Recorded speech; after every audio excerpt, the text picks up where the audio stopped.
எந்தளவுக்கு ஒரு மனிதநேயமற்ற ஒரு முறையில் நடக்குது அப்படின்னு பார்த்தீங்கன்னா கூட, காலையில் அந்த ஒரு பணியாளருக்கு தொலைபேசி செஞ்சு அவங்க மனிதவள மேலாளர் வந்து இன்னும் 1 மணி நேரத்தில் நீங்கள் வந்து எங்களுக்கு ரிப்போர்ட் பண்ணுங்கள் அப்படின்னு சொல்லி கூப்பிடுறாங்க. அவங்க போன உடனே அவங்க கையில் வந்து, அதாவது உங்களோட கம்பெனியோட தேவைகளும் உங்களோட திறமைகளும் அது ரெண்டும் வந்து பொருந்தி போகலை, அதனால் நீங்கள் வந்து உங்களை வந்து நாங்கள் வெளியேற்றுறோம், இனிமேல் உங்களுக்கு இங்கே நிறுவனத்தில் வேலை இல்லை அப்படிங்கிறதான் பொதுவாக டிசிஎஸ் கொடுத்துருக்குற அந்த டெர்மினேஷன் ஆர்டரில் கொடுத்துருக்குற ஒரு பொதுவான காரணம். எல்லாருக்கும் அதே காரணம் தான் கொடுக்கப்பட்டிருக்கு. அப்போ அவங்க போய் அங்கே மனிதவள மேலாளரை போய் சந்திக்க போகும்போது அவங்க வந்து என்னை ஏன் வெளியேற்றுறீங்க அப்படின்னு கேட்கும்போது அதுக்கான எந்த ஒரு காரணமும் எந்த ஒரு சாட்சியமும் வந்து கொடுக்கறதில்ல. நீங்கள் வந்து தகுதி இல்லை, அதனால் உங்களை வெளியேற்றுறோம் அப்படின்னு சொல்லி வெளியேற்றுறாங்க. உண்மையிலே இந்த வெளியேற்றம் அப்படிங்கிறது எதோட தொடர்புபடுத்தி நடக்குது அப்படின்னு பார்த்தீங்கன்னா, அவங்களோட திறன் மதிப்பீடு அப்படிங்கிறதோட தொடர்புபடுத்தி நடந்துகிட்ருக்கு.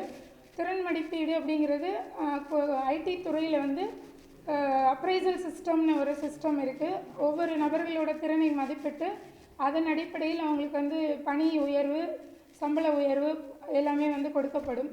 அந்த சிஸ்டம், அந்த முறை வந்து எப்படி செயல்படுது அப்படின்னு பார்த்தீங்கன்னா, அதில் வந்து எந்த ஒரு அறிவியல் பூர்வமான ஒரு முறையும் இல்லை. அதில் வந்து வெளிப்படைத்தன்மையும் இருக்காது. அதில் வந்து ஒரு பாரபட்சம் வந்து இருக்கும், பெண்களுக்கு எதிரான ஒரு முறையாகவும் இருக்கும். அதில் வந்து உதாரணத்துக்காக பார்த்தீங்கன்னா, சில சூழல்களை, எந்த சூழலில் குறிப்பாக இந்த சி ரேட்டிங் அப்படிங்கிறது இன்றைக்கி போடுறாங்க அப்படின்னு பார்த்தீங்கன்னா, ஒரு பணியாளர் வந்து வெளிநாட்டுக்கு, வாடிக்கையாளர் இருக்கக்கூடிய நாட்டுக்கு அவர் வந்து பணிக்கு செல்லும்போது, நீங்கள் வந்து வெளிநாட்டுக்கு போகிறீங்க அப்படிங்கிற காரணத்தால் அவருக்கு வந்து சி ரேட்டிங் அப்படிங்கிறத வழக்கமாக கொடுக்குறத வந்து வச்சுருக்காங்க.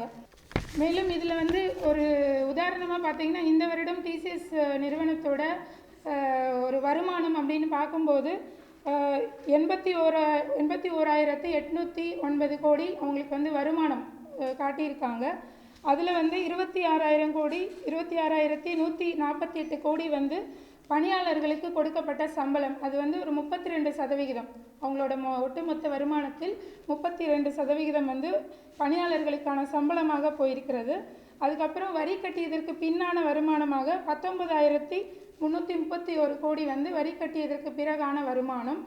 அதில் வந்து இப்போது வெளியேற்ற போகிற இந்த 25,000 பேர் வந்து ஒரு சாதாரணமாக ஒரு 5 லட்ச ரூபா அவங்க வந்து காஸ்ட் கட்டிங் அப்படின்னு சொன்னால் கூட, காஸ்ட் கட்டிங்னு 5 லட்ச ரூபா சேவ் பண்ணுறாங்க அப்படின்னு பார்த்தீங்கன்னா கூட ஒரு 1,250 கோடி ரூபா அவங்களால மிச்சம் பண்ண முடியும். அது வந்து அவங்களோட வரி கட்டியதற்கு பின்னான வருமானத்தில் 6% மட்டும்தான்.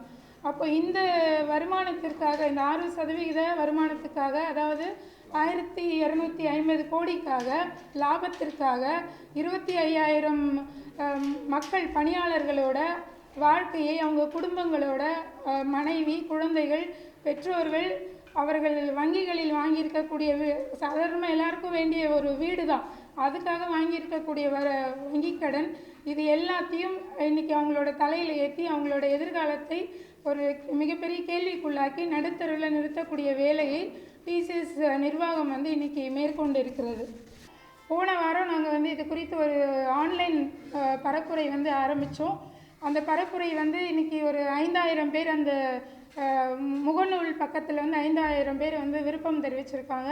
இது வரைக்கும் 5 லட்சம் பேருக்கு மேலே அதை வந்து பார்த்துருக்காங்க அந்த பேஜை. அப்போ இதிலிருந்தே தெரியும் ஒரு வாரத்தில் எவ்வளோ பேர் வந்து இதனால் பாதிக்கப்பட்டிருக்காங்க அப்படிங்கிறது நமக்கு தெரியும். எவ்வளோ பேர் இது குறித்து வெளியில் தகவலை பரிமாறிக்கணும் அப்படின்னு விருப்பப்படுறாங்கன்னு தெரியும். ஆனால் ஐடி துறையில் வந்து யாரும் இன்றைக்கி ஐடி பணியாளர்கள் யாரும் தங்களோட குறைகளை வெளியில் சொல்ல முடியாத நிலைமையில் இருக்காங்க. ஏன்னா ஐடி நிறுவனங்கள் எல்லாமே சேர்ந்து நாஸ்காம் அப்படிங்கிற ஒரு அமைப்பின் கீழே அவங்க செயல்படுறாங்க. அப்போ ஒரு எம்ப்ளாயி வந்து அங்கே ஒரு பணியாளர் வந்து ஏதாவது எதிர்த்து பேசினா அங்கே இருக்கிற மனிதவள மேலாளர்கள் அதை வந்து குறிப்பெடுத்துக்கிறாங்க. அதை வந்து நாஸ்காமில் வந்து அந்த ஊழியர் பற்றின விவரங்கள் இருக்குது, அங்கே வந்து பதிவு பண்ணிவிடுவோம் அப்படிங்கிற மாதிரியான மிரட்டல்கள் விடப்படுது.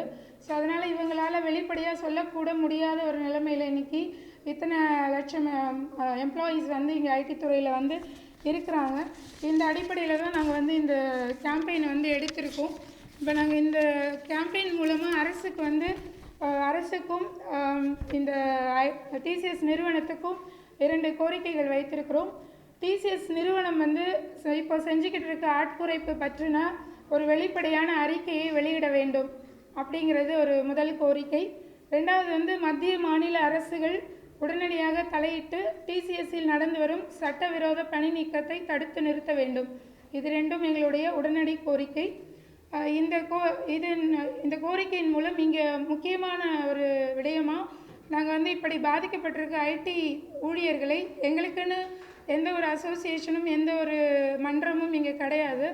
அதனால் பாதிக்கப்பட்டிருக்கக்கூடிய ஐடி ஊழியர்களை ஒருங்கிணைக்கும் விதமாக நாங்கள் வந்து இங்கே ஐடி தகவல் தொழில்நுட்ப பணியாளர்களுக்கான மன்றம் என்ற ஒன்றை இன்று நாங்கள் தொடங்குகிறோம். அந்த மன்றத்தோட நோக்கம் என்பது இந்தியாவிலும் இந்தியாவுக்கு வெளியிலும் பணிபுரியும் இந்திய குடியுரிமை கொண்ட தகவல் தொழில்நுட்ப பணியாளர்களை இம்மன்றத்தின் உறுப்பினராக்கி ஒரு வலைப்பின்னலுக்குள் கொண்டு வருவது.